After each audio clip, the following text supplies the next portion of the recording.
Hi, everyone. Welcome to our webinar using reports to monitor your students. We are going to wait just a couple minutes to make sure that everybody can get logged in. So we will wait and get started in just a minute.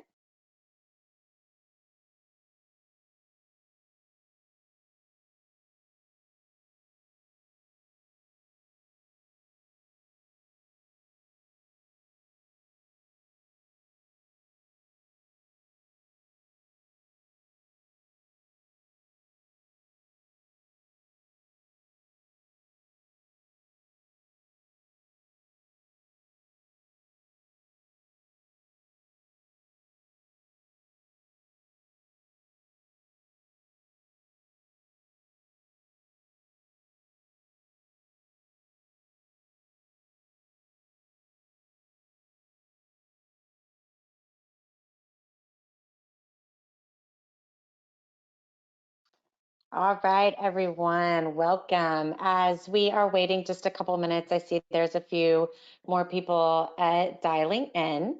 I just wanted to let you know that in the chat box, we have two items in there. The first one is the link to our It's Learning remote webinar series. So you can go there and see some of our upcoming webinars, and that's also where you can go to register for our webinars. So be sure to check that out.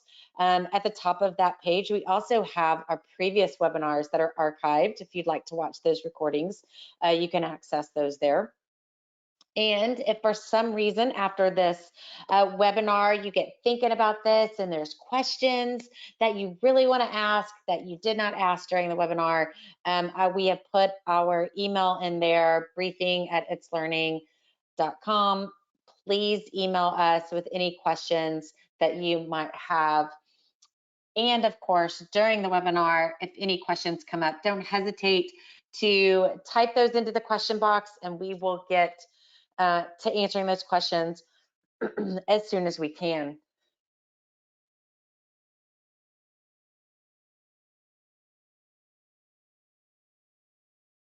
All right, so today we are going to talk about using reports to monitor your students.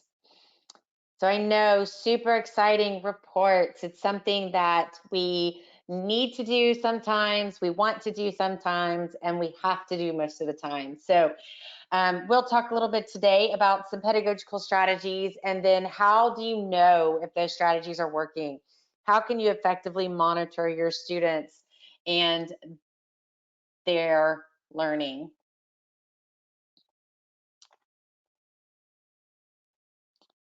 So today in this webinar is for you if you need to monitor student achievement.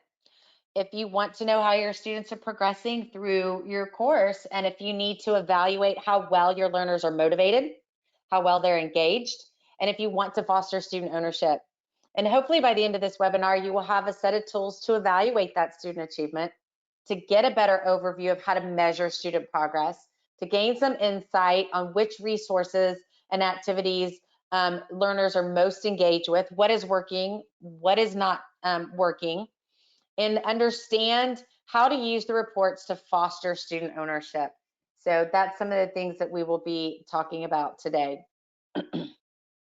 And in 4 different areas. So today we're going to focus on achievement, progress, motivation, and ownership. And we'll talk about some strategies around each one of these topics and then how to measure those strategies. So even if you're not an It's Learning customer, I know that we might have some of those, some of y'all on our webinar today, customers and non-customers.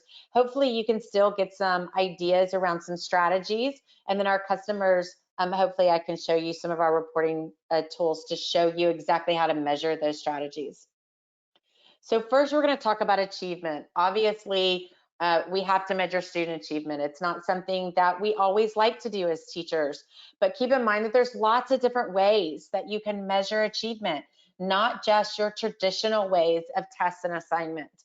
And so we have non-traditional ways that you can measure student achievement, and students can have lots of options to be able to show you what they've learned or what they've achieved knowledge base wise in your course.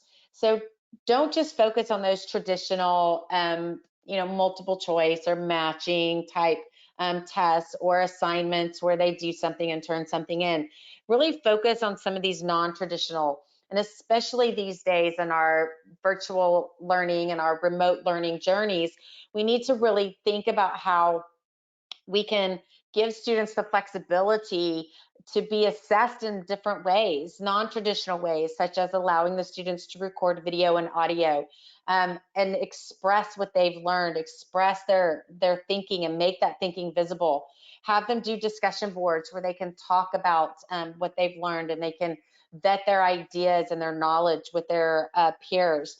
Embed those interactive tasks, and use the task tool to keep track of non-digital tasks, because we want to make sure that students are still getting up and moving around and doing physical activities. Allow students to have self-reflections, peer assessments, and of course, in order to reduce some of the subjectivity, particularly in some of those peer assessments or self-reflections, utilize the rubric tool. Allow students to have a rubric and grade themselves or grade each other, and then allow the teacher to use the same rubric, and then have those rich discussions about the differences or the similarities in those rubrics. So when we're looking at all these different ways that we are measuring student achievement, it can be very difficult to pull all these data points together.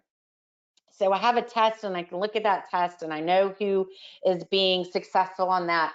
But really, how do you take rubrics or self-reflections or discussion boards and really kind of put that together in the same type of data set so you know if students are achieving or mastering a particular learning objective? Well, those of you that are It's Learning customers, we have a report called a standards progress report.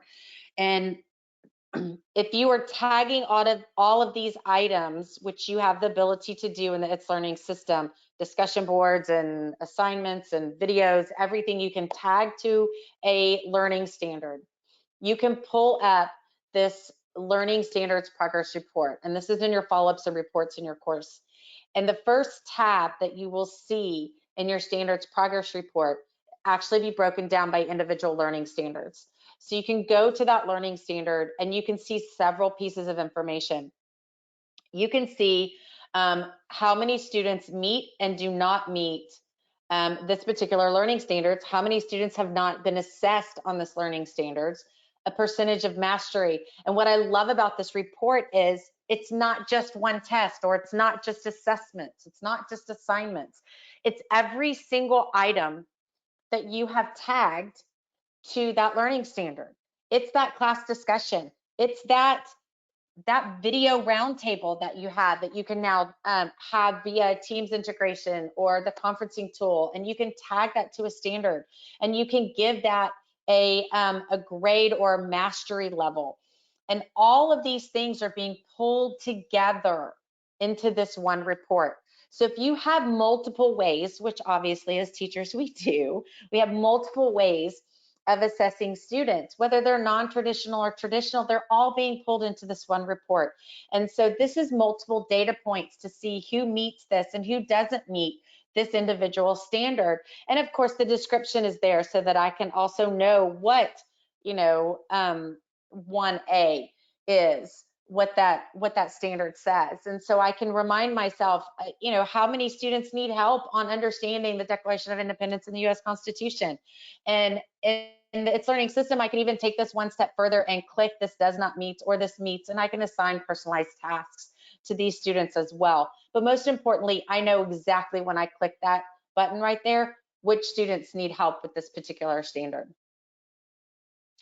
Then when I go to the next tab of the standards progress report, where I look at it by participant, then I see a student breakdown of how many standards the students don't meet or how many standards they meet. And for me as a teacher, how many standards the student still has not been assessed on yet.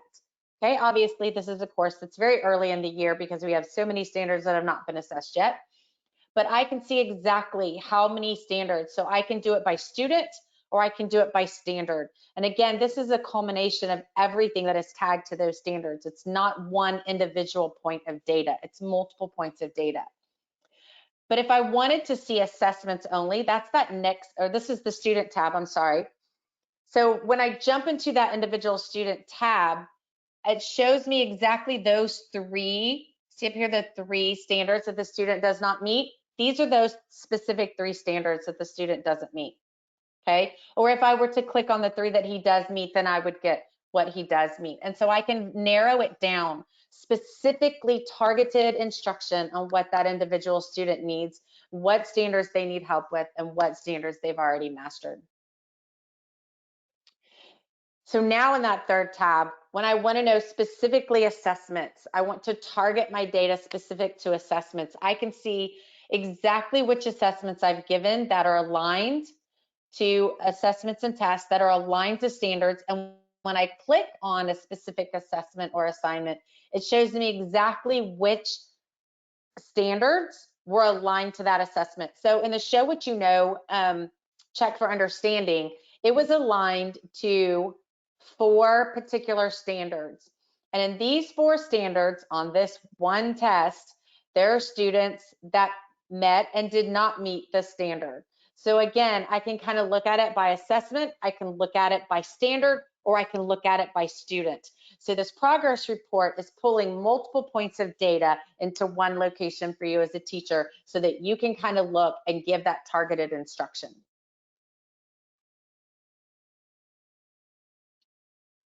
So next we want to look at progress. And we're talking about progress as we go through our course, not progress as a mastery progress. So we want to know, how are the students doing when I'm giving them assignments? Are they completing those assignments, and what does that look like? And so according to the University of Illinois Springfield, they have identified 4 types of learners, of online learners, of learning styles. So these are kind of different from the traditional learning styles that we typically talk about in a face-to-face classroom. According to the University of Illinois Springfield, learning online produces different types of learning styles. And so the first type of learning style that they identify is the visual verbal learners, because obviously if we are in an online environment, we are getting lots of information visually through that online and virtual environment. And then these visual verbal learners have to take it in visually, and then they'd like to talk about it, to process it. So these people really like the presentation presented in a visual and in a written format. They like to have interactive whiteboards and PowerPoint presentations. And they also like to have an outline to help them follow along with the flow of the information. On the other hand, we have visual nonverbal learners. These are what we would consider our typical visual learners in the classroom. And these are learners that really like things presented picture, design format. They like things in videos and maps and charts and diagrams, but they don't really need that verbal confirmation or that verbal type of reflection. They really need to simmer more or less with the information. And so they take in the information through charts and images, and then they like to self-reflect. Okay, next is our auditory verbal learners. And these learners really like it when the information is presented orally. They benefit from listening to lectures, to listening to audio, to having that talked group discussion, audio recordings. And then you'll also find that if they are trying to process information, they repeat it out loud so that they can actually hear what information was explained to them. And then, of course, we have our traditional, in the classroom, we talk a lot about the tactile, kinesthetic, the hands-on activities. And this, for some people, might be very difficult in a virtual environment. But these students still need physical hands-on activity, even in the time of a remote and virtual learning. So these learners prefer that their material is done in a lab setting or in settings where they can get up and move around. 3D simulations and graphics can also help replicate that physical demonstration. So keeping in mind that we are trying now in a virtual world to meet these different types of learning styles, how do we know if the resources we are presenting to our students are the correct resources and if they are using these resources? And what types of resources do they need?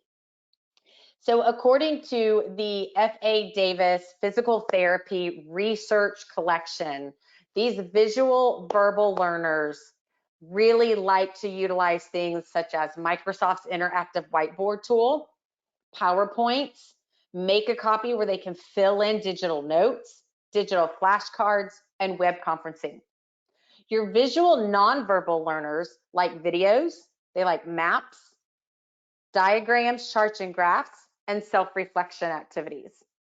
Your auditory verbal learners, they like to have those audio recordings, group assignments, collaborations, and web conferencing.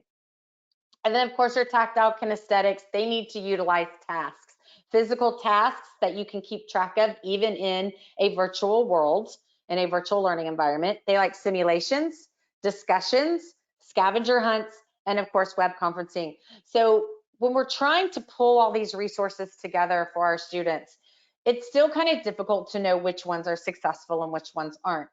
And so we need to take a look at that 360 report. So teachers have a report in the itslearning system called a 360 report, and it's under the More tab in their courses. And the first part of the 360 report is just a progress overview.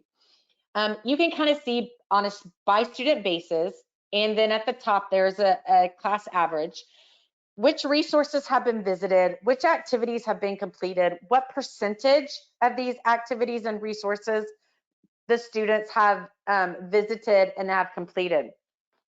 Activities are things, obviously, that students are going to do, that they're going to complete, and resources are information where students are going to consume information, activities they're going to produce, obviously. So how do I know? Do my students like to consume? Which resources they like to consume? Which ones are working better for them? Or do they like to do and express? And so you can kind of keep track of where they are in your course, but we can also dive a little deeper.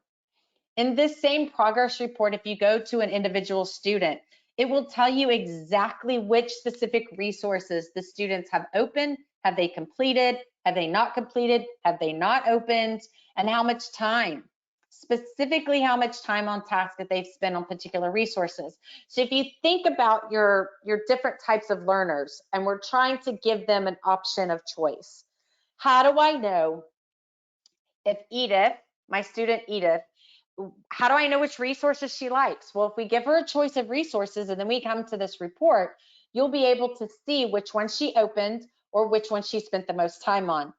And obviously, if she spends more time on a resource, that's the kind of resources she's going to gravitate to. So we'll need to make sure that those resources are the ones that we can continue to give to our students. If we see a trend among our students that maybe a particular type of resource, maybe I keep giving them PowerPoints, or maybe I keep giving them PDF versions of documents to read or something like that. If those have low time on tasks or students are not opening those documents, then as teachers, we need to take a look and see maybe that's not a particular resource that's really hitting home with our students.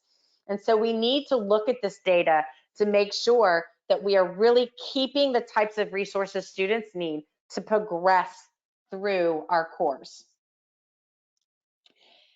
And so not just progress, we want to keep them motivated, right? We really need to motivate students. How do you keep students coming back to your course? How do you keep them engaged in your course? And so a couple of strategies that we have been talking about, I love the fear of missing out strategy.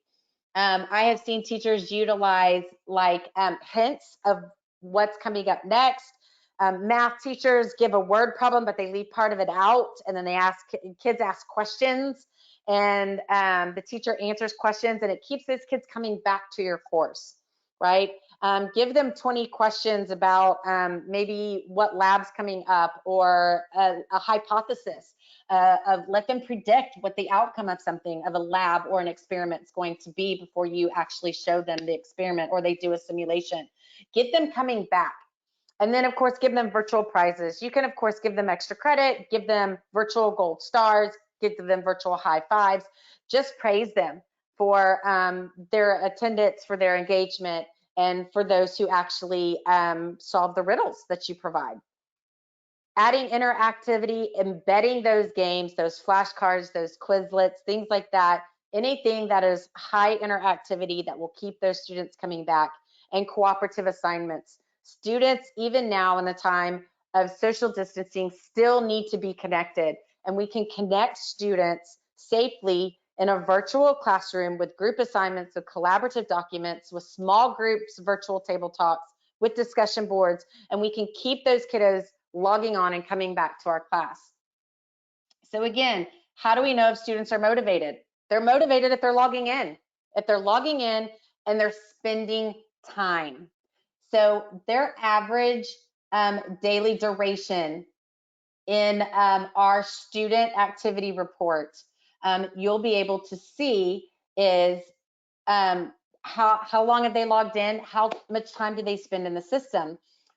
But not only that, students actually have the ability to see these reports as well. You can gain student motivation, and by allowing students to see this, which we'll talk about more in just a second, and see their own engagement in the course as well. But we know that students are engaged if they're logging in. They're logging in multiple times a day, which the heat map down here will show, and the duration that they're spending. So if they are motivated, they're wanting to come back to our course, then their login time and their multiple times per day will increase. So with student ownership, we want to foster student ownership. That is probably one of the most difficult things that teachers are having to overcome right now. Students are having to be very self-directed. They're having to have more ownership over their own learning. And if we don't scaffold that ownership and we don't help them develop that self-directed learning in a virtual environment, a remote environment, is going to be very difficult for some students. And so in order to foster that student ownership, we need to still continue to give students choice, just like we would in a classroom, allow them to express their knowledge in different ways and give them menus and different ways to access and engage with the information that they're learning. Again, students like to be self-reflective. Allow them to grade themselves. They will take more ownership if they're giving themselves a grade, but of course do that on a rubric. And then let's compare to their peers or compare to the teacher rubric. Have students still set goals and self-monitor. And if they are goal setting and self-monitoring, that's going to create and foster more student ownership. Sometimes students who can be not engaged or don't really take ownership of their own learning, and they're not very self-directed, and really need to set goals, small goals, baby steps at the beginning, and allow them to self-monitor as to whether or not they've reached those goals. So how are they going to do that? As I mentioned before, I'd like the student access to the 360 reports, the same 360 reports that teachers have access to, students have access to. Obviously, it's just only their own and not the whole class. And students can come in and see their login activity. They know how long they've spent in the course, how many times they've logged on, whether they're engaged in the course.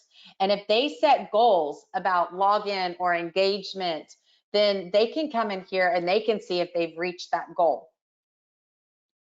Students can also view their progress report. They can see their time on task, what they've opened, which resources they liked, and which resources maybe they didn't necessarily care for. They can start choosing then, if you give them choice, resources that they like to spend that more time on task with. They can also see which activities have been completed, which activities still need to be completed, and it kind of helps them progress through the course. In order to activate the student view of the 360 reports, each teacher has to do this for their course. These are defaulted off. So we don't necessarily have this turned on for students when the course is created. So teachers would need to go to their course, and on their course toolbar, they go to their More tab and then click Settings, and then make sure that all of the boxes on the right-hand side are checked. Now, some teachers I know don't check this bottom one where it says 360 grades reports. A lot of districts like to have the students check all of their grades in their official student information system. And know that the grade report obviously is only the grades that are taken in the It's Learning system. It's not the official grade report for most of our customers. So you might want to uncheck that one. But the left-hand column is the teacher view and the right-hand column is the student view. And so you'll want to make sure that those reports are activated for students to be able to see that.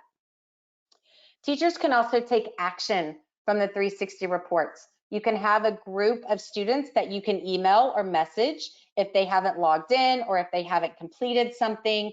So teachers can set that up with just a couple of clicks. We also have automatic notifications. Teachers can get a weekly summary of what their students have been doing in their course, and it automatically gets sent to the teacher in their IM box up here in the system. And teachers can opt in or opt out of this at any time. So I know that we covered a lot of information, and I want y'all to know that you will be getting the handout to this afterwards, which will have all of these links in it, which covered all of the research that I utilized for this, but it also will give you information about our 360 reports, some videos that show you how to set that up and go into a little more detail. We also have this handout on the 360 report in the handout section of the GoToWebinar toolbar. So if you want to go to handouts, you'll be able to download that right now. So we do have a few minutes left for questions.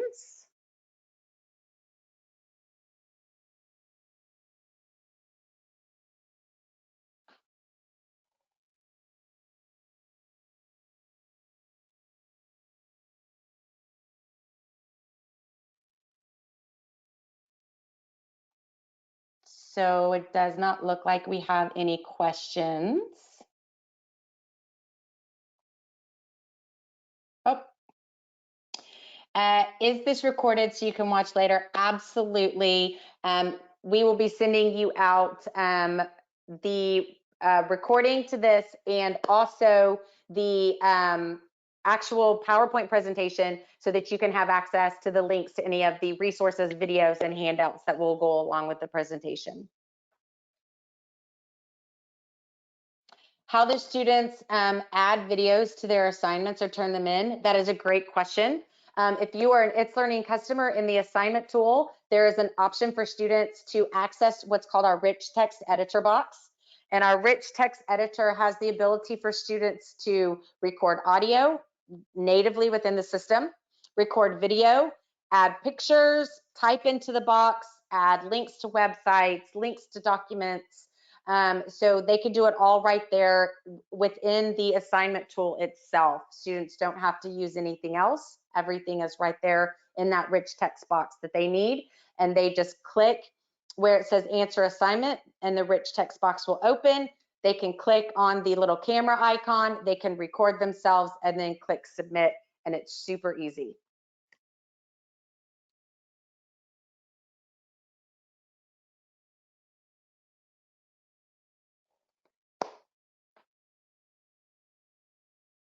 Is there a video that students can watch to understand the process? I do think we have a video on, as a matter of fact, I did a webinar last week on adding video and audio resources to an assignment.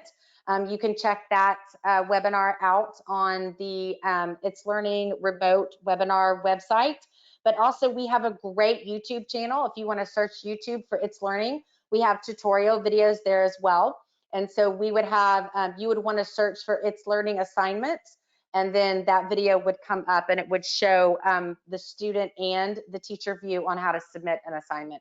So we have that on our YouTube video. We also have support.itslearning.com, which will give you some written documentation that you can search by topics as well. So we do have several support channels for you, and there are resources for students and teachers and parents alike.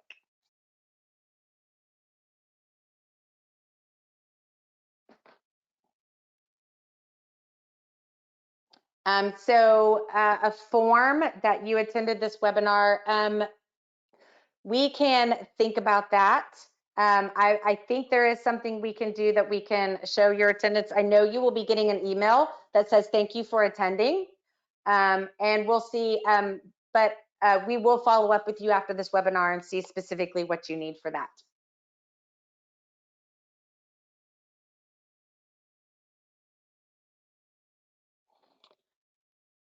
All right, we are right up against our time, and I don't see any additional questions. I will hang out for just a minute, though, in case somebody is still typing.